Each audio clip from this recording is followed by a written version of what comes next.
Have you ever wondered if what you're watching online might be affecting what happens in your bedroom?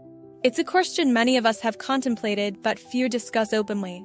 In a world where adult content is just a click away, understanding its impact on our intimate relationships has never been more relevant.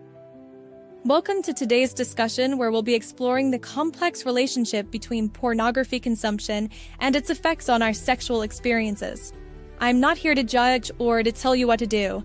I'm here to share information that might help you make more informed choices about your viewing habits and understand their potential consequences. Today, we're going to look at some of the ways frequent pornography consumption might be influencing your sex life, both the physical and psychological aspects. Some of what we'll discuss might challenge your assumptions, while other points might validate concerns you've already had. Either way, I think you'll find value in staying until the end, as we'll be covering some aspects of this topic that rarely get addressed in mainstream conversations. Let's start by acknowledging something important. Pornography itself isn't inherently good or bad. Like many things in life, its impact largely depends on how it's used, how often, and the context of your personal relationships. That said, research has shown that excessive consumption can have real effects on your sexual experiences. One of the most documented effects involves expectations and performance. When we regularly consume content that's professionally produced, edited, and often unrealistic, we can develop skewed expectations about what sex should look like. Real intimacy rarely mirrors what we see in adult films. The positions, the duration, the responses, even the bodies themselves are often dramatically different from what most people experience in their bedrooms. This disconnect between fantasy and reality can create a phenomenon that researchers call sexual script confusion. Essentially, your brain begins to associate arousal with the scenarios you're watching rather than the natural progression of intimacy with a partner. Over time, this can lead to difficulties becoming aroused in real-life situations that don't mirror the content you've been consuming. Another significant impact involves the way your brain's reward system functions. Frequent pornography consumption can trigger powerful dopamine releases, the same neurotransmitter involved in other pleasure-seeking behaviors. With repeated exposure, some people develop a tolerance, requiring more intense or novel content to achieve the same level of satisfaction. This neurological adaptation can sometimes translate to real-life sexual encounters, where ordinary intimacy might not provide the same dopamine rush you've become accustomed to. This is where things get particularly interesting when we look at physical responses. Some research suggests that frequent pornography viewers may experience difficulties with arousal during partnered sex, not because they aren't attracted to their partners, but because their brains have adapted to a different type of stimulation. This phenomenon has been referred to as pornography-induced erectile dysfunction by some researchers, though it's important to note that this is still an evolving area of study with ongoing debate in the scientific community. Before we continue exploring the psychological aspects of pornography consumption, I want to take a moment to thank you for engaging with this challenging topic. If you're finding value in this discussion, consider subscribing to the channel and hitting the notification bell. I regularly explore topics that affect our relationships and well-being in ways we don't always discuss openly, and I'd love to have you join our community of thoughtful viewers who aren't afraid to examine the more complex aspects of modern life.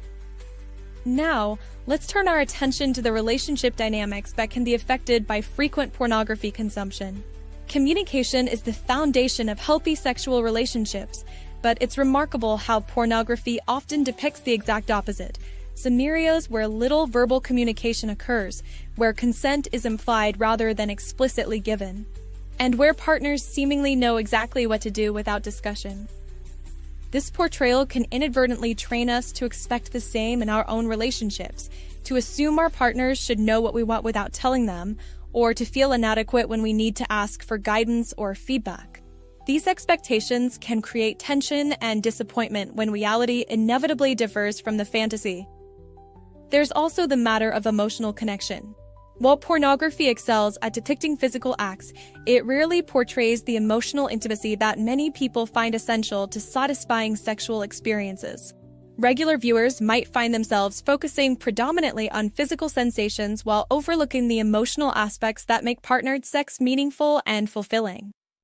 This emotional disconnect can be particularly problematic in long-term relationships, where intimacy often evolves beyond the purely physical. Partners may feel objectified or inadequate if they sense they're being compared to performers, or if they notice their partner seems emotionally detached during intimate moments.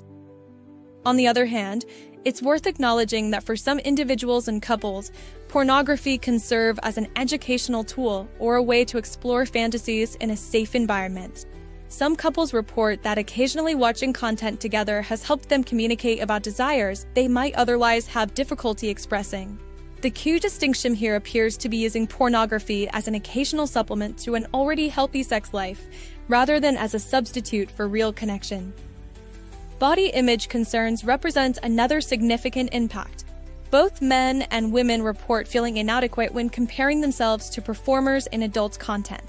Men might worry about their physical appearance or performance capabilities, while women often report concerns about their body shape, vocal responses, or ability to please their partners in specific ways. These insecurities can create anxiety during intimate moments, making it difficult to remain present and enjoy the experience. For individuals who find themselves concerned about their pornography consumption habits, there are practical approaches that many have found helpful. Establishing boundaries around when and how often you view this content can be a good start.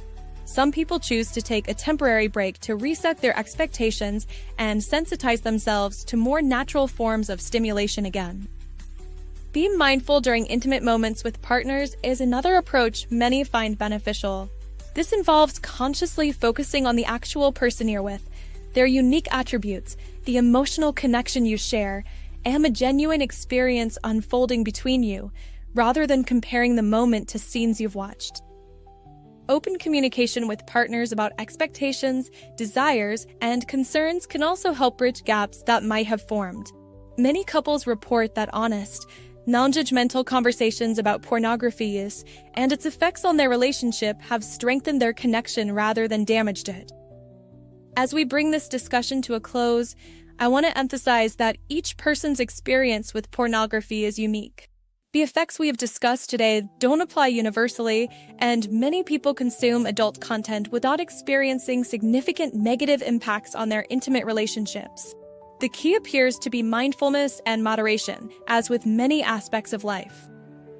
Perhaps the most important takeaway is simply awareness, being conscious of how your consumption habits might be shaping your expectations and experiences, and being willing to adjust those habits if you notice negative effects on your relationships or satisfaction. What's your experience with this topic? Has pornography consumption affected your relationships or expectations in ways you've noticed? I'd love to hear your thoughts in the comments below. If you found value in today's discussion, please consider hitting the like button and subscribing to the channel for more conversations about the complex realities of modern relationships and personal well-being.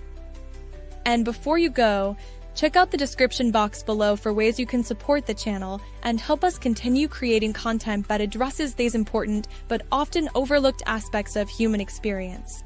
Until next time, take care of yourself and the connections that matter most to you.